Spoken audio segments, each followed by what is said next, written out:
रात गहरी हो चुकी थी। हवेली से भागने के बाद चारों दोस्त गांव में एक छोटे से ढाबे में रुके थे, लेकिन नेहा अब भी सहमी हुई थी। उसके हाथों में वही किताब थी जिसे उन्होंने जलाया था। ये कैसे संभव है? ये किताब तो हमने जलते देखा था, रवि ने घबरा कर कहा। कबीर ने किताब खोली तो उसके पन्ने खाली थे, लेकिन जैसे ही उसने ध्यान से देखा, खून से लिखे शब्द उभरने लगे। तुम बच नहीं सकते, तुम्हारा सफर अभी खत्म नहीं हुआ। हमें यह किताब किसी पंडित या तांत्रिक को दिखानी चाहिए, साक्षी ने सलाह दी। गांव के बुजुर्गों से पूछने पर उन्हें पता चला कि पास के पहाड़ों में एक सिद्ध तांत्रिक रहते हैं जो इस किताब की सच्चाई बता सकते हैं। बिना कोई देर किए चारों तांत्रिक के आश्रम की ओर निकल पड़े। रास्ते में जंगल घना होता गया और ठंडी हवा बहने लगी। अचानक उनकी गाड़ी अपने आप बंद हो गई। ये फिर वही एहसास है जो हवेली में था, नेहा ने घबराते हुए कहा। तभी साक्षी ने कुछ देखा, एक परछाई। वह तेजी से उनकी तरफ बढ़ रही थी।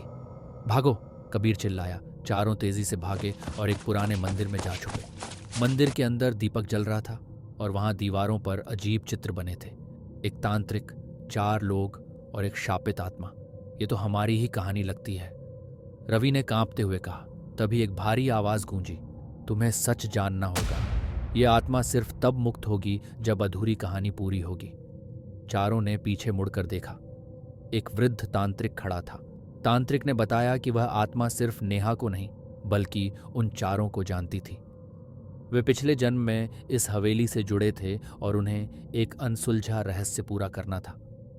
तुम्हें दोबारा हवेली में जाना होगा, वरना आत्मा तुम्हारा पीछा नहीं छोड़ेगी, तांत्रिक ने कहा। डर और हिम्मत के साथ चारों फिर से हवेली की ओर चल पड़े। हवेली में घुसते ही सब कुछ वैसा ही था, लेकिन इस बार आत्मा तैयार थी। खिड़कियां जोर से बंद हो गईं और दीवारों पर खून टपकने लगा। अब क्या करें?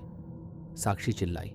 तभी किताब के पन्ने हवा में उड़ने लगे और आत्मा सामने आ गई, उसी लाल आंखों और खून से भीगे चेहरे के साथ। किताब का अंतिम शब्द पढ़ो, तांत्रिक की आवाज गूंजी। नेहा ने कांपते हुए अंतिम मंत्र पढ़ा। एक भयानक चीख के साथ हवेली हिलने लगी और आत्मा धुएं में बदलकर गायब हो गई। चारों किसी तरह बचकर बाहर आए।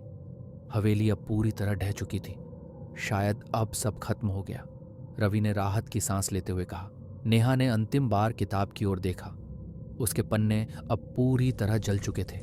हवेली का खौफनाक अतीत अब केवल एक भूतिया कहानी बनकर रह गया था। चारों ने एक दूसरे की ओर देखा और चुपचाप अपनी गाड़ी की ओर बढ़े। अब उन्हें एहसास हो चुका था कि कुछ रहस्य दफन ही रहे तो बेहतर है।